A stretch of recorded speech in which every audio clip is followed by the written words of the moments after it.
Join us now in today's Austin Faith Dialogue. You won't find headlines of in-depth stories in this morning's paper of youth and young adults committing their time, energy, and money to helping others. But Austin Faith Dialogue is pleased to tell you that story. This weekly public affairs program is brought to you by the Austin Area Conference of Churches in cooperation with KDBC. I'm Barbara Holmes, coordinator for Wesley Foundation Methodist Ministries here in Austin, and your host for today's show, which features some of the mission and outreach and service projects carried out by young adults in Austin churches. Our guests represent a wide range of activities, projects, and traditions. Let's meet them now. This is John Lawrence, a member at University Presbyterian, and seated next to him is Sarita Tamayo.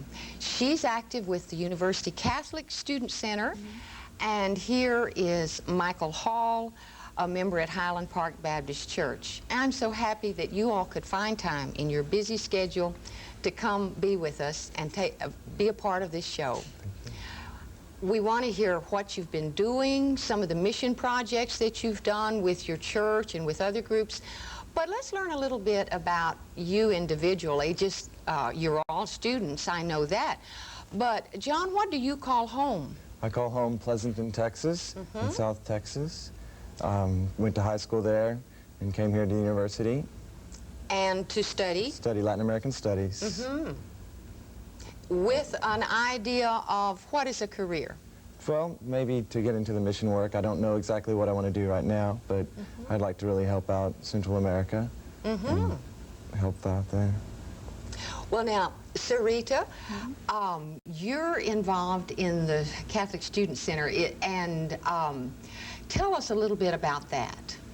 Well, the Catholic Student Center, or University Catholic Center, isn't just for students. It's also a parish in its own right, and it has, not only is it a place of worship, but it also has different activities, outreach programs, educational programs, service programs, and it's a community of worship and fellowship and community.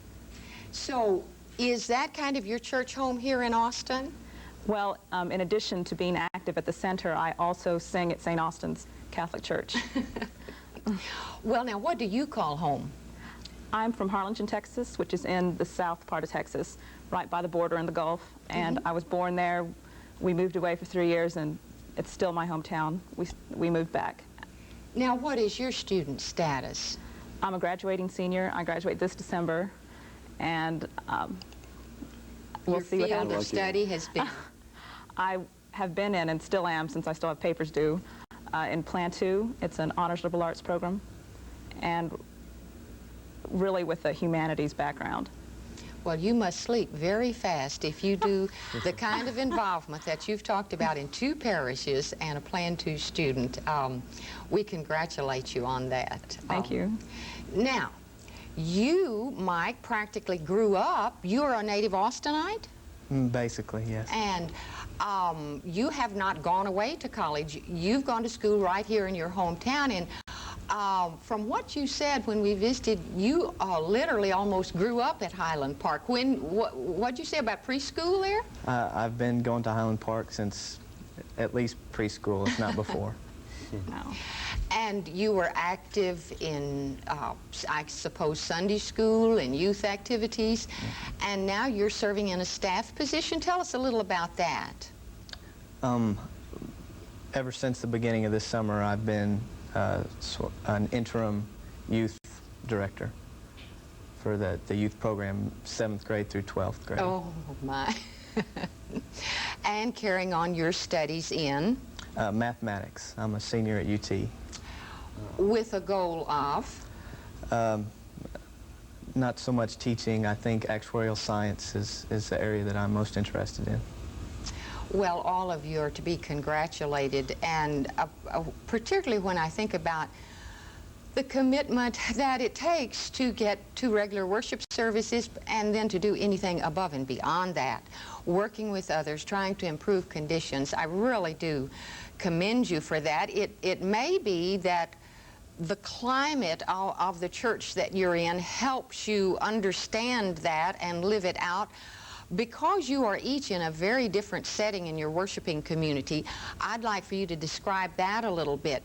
Now, John, you're a member at University Presbyterian. Yes, ma'am. It's a very youth-centered church, very diverse in its ways. There are many programs for the college student as well as the younger part of the congregation. There's a Bible study for the college students on Tuesday night. It's very youth-oriented as well.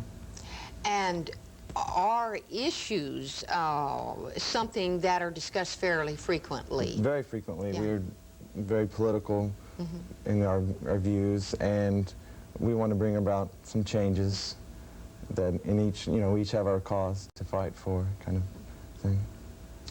Well, now, you mentioned that you're active at the University Center and also sing in the choir in another parish. Is University Student Center a new name? Seemed like I identified the Catholic Student Center with the Newman Club years ago.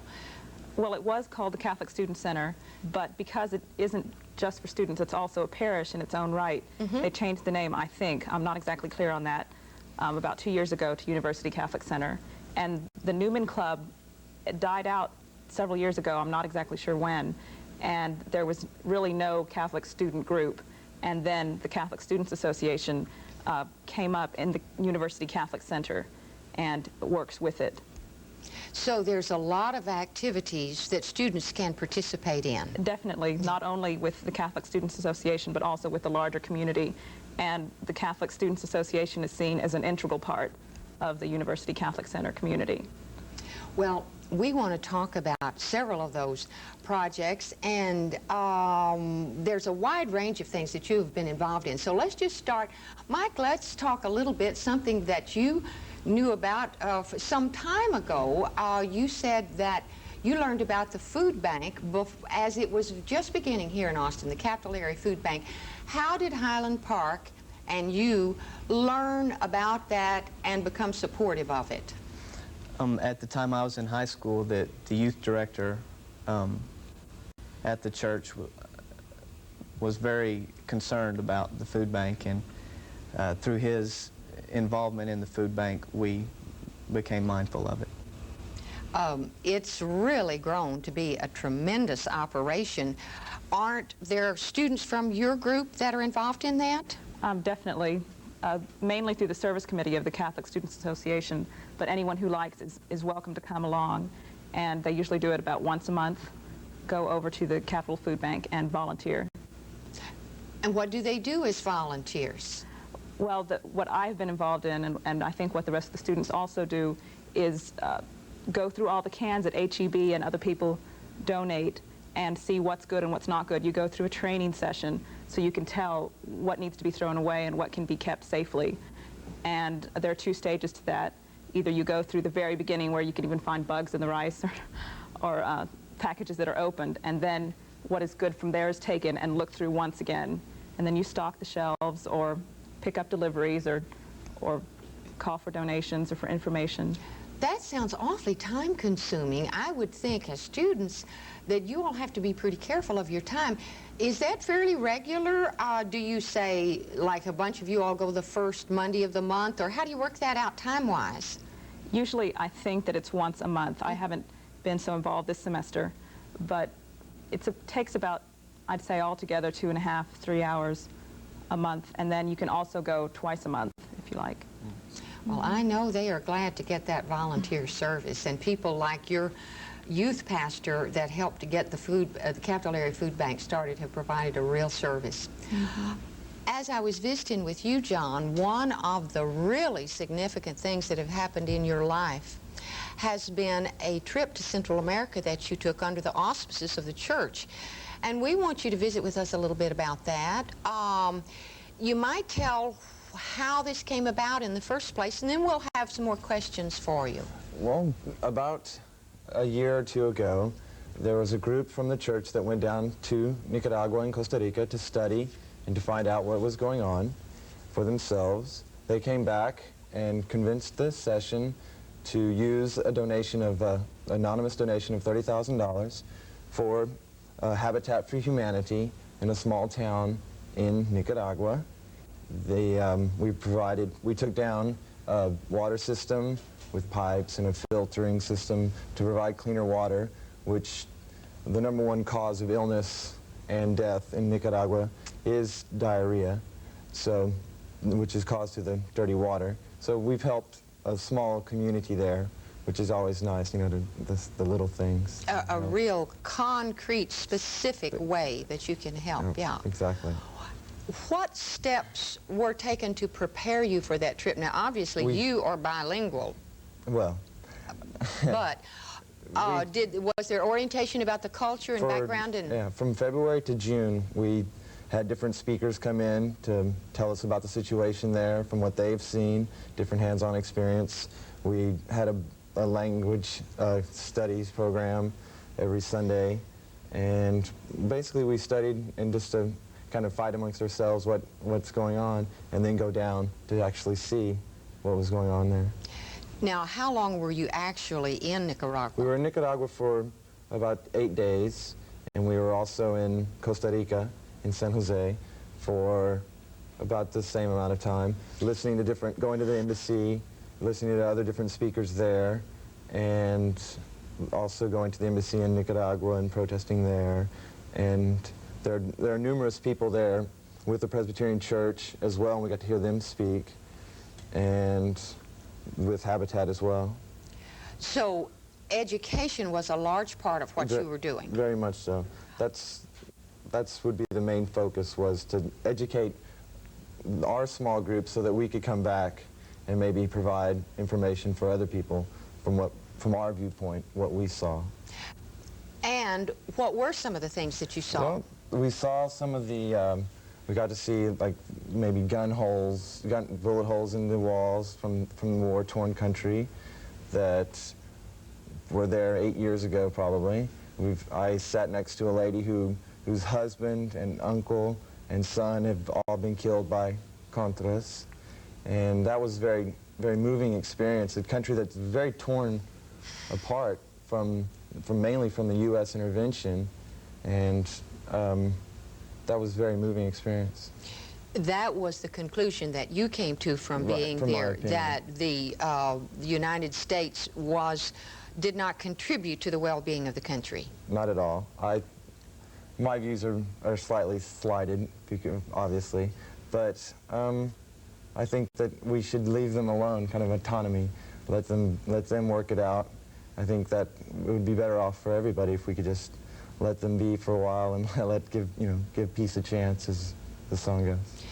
Well, as you mentioned, Habitat for Humanity and wanting to do some things, working in a small village. Now, what were some of the specific things that the group did when they were there? We got a neat experience to involved in a reforestation project. What sort of trees? Reforestation? Mainly eucalyptus trees, because in 3 to 5 years these trees will be able to cut off the limbs for firewood, which is the main source of power for the small community. Power? As in for cooking or heating and things like that. And you were able to plant a bunch of trees. That was a lot of hard work, but it was neat. And that was really under the auspices of Habitat for Humanity. Well, the reforestation project was a governmental program that we just happened, when we were there, that's what they were doing at the time. We got to help the community in that aspect. Well, I can see how that really would be a life-changing experience, and we'll probably come back to that. I want to talk a little bit about some of the other experiences that you all have had, maybe not so far away. But Mike, through your years at Highland Park Baptist, a number of times you've gone on mission tours as part of a team out to New Mexico. Tell us a little bit about that. In the first place, how did the church get involved in a mission tour team going to New Mexico? In a small town in the Navajo reservation in the northwestern part of New Mexico is a town called Tohatchee. And in Tohatchee there's a small Baptist mission, and we, as a small group of families and other youth, we go there every summer for about a week and help whatever they need done there at the mission. When you say small group, what do you mean, a dozen or 20 or 6 or? anywhere from 20 to 40. Oh, that's a pretty large group. And it's intergenerational? Are there children and youth and adults along? Lots of families treat it as a vacation. And what are some of the actual things that you do once you get there? There is a Baptist church there, and you all, the Indians, are members of that congregation? The mission there there's a few families that basically comprise the mission there, and we do everything from painting the church to fixing holes in the roof, knocking out walls, rewiring or wiring other missions outside of Tohatchee, and also Vacation Bible School usually for a few other of the small towns around Tohatchee. You all have the schools for the residents in other little villages around there? A bus goes around the town, or mainly just dirt roads, and honks the horn, and whatever children want to come will come, get on the bus, and we'll take them to the Vacation Bible School. So in some ways that's not another country, but it must be very different from your daily existence. You've been how many times? 3 times. Well now, Sarita, we're talking about different cultures and different countries. Sometimes here in our own community, there's a world of differences, and you mentioned that some of your involvement had been in a soup kitchen. And I know there's not a soup kitchen at the congregations that I have. Tell us about where that is and who does it and how you all are involved. The Austin Baptist Association started this soup kitchen. It's on East First, right by the expressway. And the Catholic Students Association got involved because we wanted to become more aware of what was going on in the community and not be so isolated as to walking down Guadalupe and seeing all the homeless but not knowing what the problem is or dealing with it at all. And so I called the Salvation Army, and he recommended that I call Frank Deutsch, who works for the Baptist community, and that's how we got started. And now the student group goes once a month, every second Sunday, to help at the soup kitchen. And helping means actually serving the meals, preparing it, or cleaning up, or what? Well, we're there from about 10:30 to about 1 or 1:30, and we help serve and help clean up a little. The food is pretty much already prepared when we get there, and help set out the tables and greet the people and basically help serve. And that's been an ongoing activity you all have been involved in. For about 1.5 years. Now, you also mentioned children and a nursing home. Let's talk about that a little. When I came to UT about 4.5 years ago, the Catholic Students Association was already singing once a month at a nursing home. It's a Rest Haven nursing home on North Lamar, and it's kind of a lower income nursing home. And we still go there once a month to sing and visit with the residents. And it's really wonderful because you build up relationships, and you also get exposed to the elderly and can see the problems in our society that are connected with the growing amount of elderly and nursing homes and health problems in general. And then working with children, once a semester, the service group also has a party for different underprivileged children's groups, or even the handicapped. Like at Easter, we usually have an Easter egg hunt for the Children's Cancer Center. Well, now, how do you make those connections with the children? Buddy program, adopt a school? What is the mechanical way that is done? One of the easiest and fastest ways is to go through the volunteer center, and you just call them, and they always have a list of programs that need help or that need someone to take over and work with them. And for Head Start, we had 2 parties for them. The Head Start program, we went through the volunteer center, and with the Children's Cancer Society, we got involved with that through a volunteer at Brackenridge Hospital. I'm interested by the fact that the students at the University Catholic Center are so involved in outreach projects right here in our own community. Is that sort of a tradition, or are y'all starting all of this new? How has this evolved that the students there are so outreach oriented? I think that when I first came to the center, since I can only speak really from my experience and from what I heard before, The Students Association has always been very outreach oriented, and it just seemed to grow. The service group seemed to be the core of the association, and so most of our outreach came from there, and then highly motivated people found out resources and found out where there was need, and it just took off from there. Well, when you say highly motivated people, that is really a description of you all. I'm just astounded at how you're able to do those kinds of things and have the energy and the compassion to reach beyond your own, the next grade or the paper or the class where you are due, to really try to make a difference with other people. And as active as you all are, I feel as if you probably will continue to stay active in churches and religious communities. You will be moving into leadership roles if you're not already. And what are some of the things that you think the church should put their priorities on to help better the situation? Now, the church priorities may be different from, say, the government. John, what would you say the church, when you're in a leadership role, in the next 10 to 20 years, how should they be trying to improve our situation? Well, our situation as in the home front, or the foreign policy in general? Or? I guess the church arrives at what is important in several different ways. And I would hope that it included both of that, because we do live in a global village. And what will you continue to be active in as you participate in the church? Mainly the struggle for peace in Central America is where I want to focus my energy. The church, the Presbyterian Church, is very fond of Central America. They've helped out there, and will continue, I hope, in the struggle there. Does your concern about peace, is that because of your Central America, or does that cross into other areas such as nuclear freeze and some of the peace with justice issues, or is it because of the proximity of Central America? Probably because of the proximity of Central America. It's, you know, right there on our front door, and just with that, hope the church will continue in that. Well, the kind of involvement that your congregation has shown is a tremendous example of the kinds of things a church can do. You have been there, you've seen things, you've participated in things, and you know firsthand, so that you can speak to people from firsthand knowledge, and that an educated person makes a lot of difference.